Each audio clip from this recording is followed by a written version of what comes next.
He is the god of Maori. Probably researched Maori culture about more than 20 years, and I'm still fascinated by their culture. But actually, in Maori people, they think tattoo is their data. They are identified in their tattooing on their faces. They have, which they call moko. You need to respect those people have tattoo.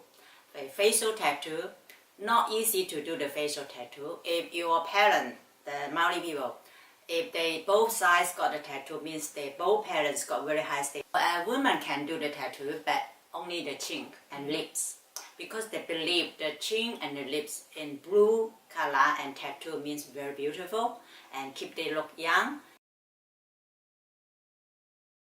I think Maori in general are trying to work very hard on trying to retain those connections to a more sort of traditional forms of education about where they come from, who they are, their language.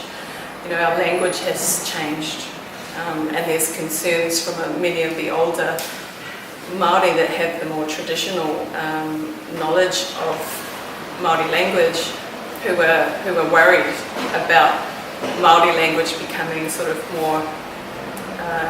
more like an English transliterary type of language. I think they could be right there, mainly because the parents too, they haven't been educated in some of their cultures, so the kids are having to find it difficult. There's a big surgence of trying to get back into their roots and trying to learn their culture. Yeah, we have schools now that do those type of things, starting from preschool, going on to intermediate. Nowadays, because of the education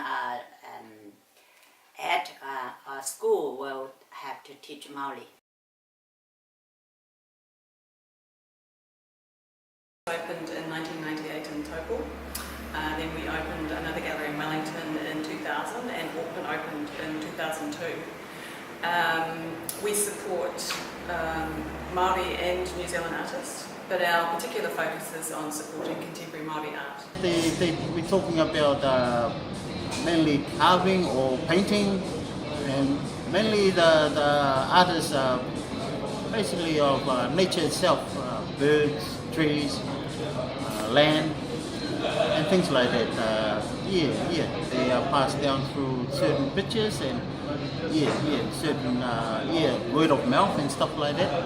I think they started recording, I'm not too sure when back, but back in the day they just probably would have told stories and passed down to people like that. They range from traditional forms such as wood carving, bone carving, ponamu carving, weaving, and using natural fibres. But I would say in terms of this gallery, the stories that are told through the different mediums are still strongly entrenched in traditional heritage. Maori artists have and are embracing those opportunities to express a culture that obviously we want to keep alive. They didn't learn their history, right? So so what I say, just people from other countries need to learn more about their culture. About especially the greenstone, they are normally crafted for chiefs or high profile.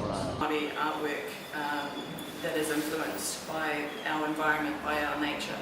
It's evident today. We can definitely see it. There's, birds definitely feature. For example, is the most amazing material that clothed, and nature plays a big role in what we can often see in Maori artwork. Times change, and obviously you can also look at Maori artwork and see very strong representation of political.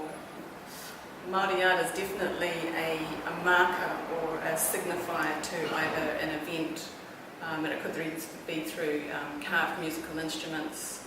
Well, I haven't come across anyone that hasn't been able to relate to what Maori stories are being told, or stories that are being told through the artwork.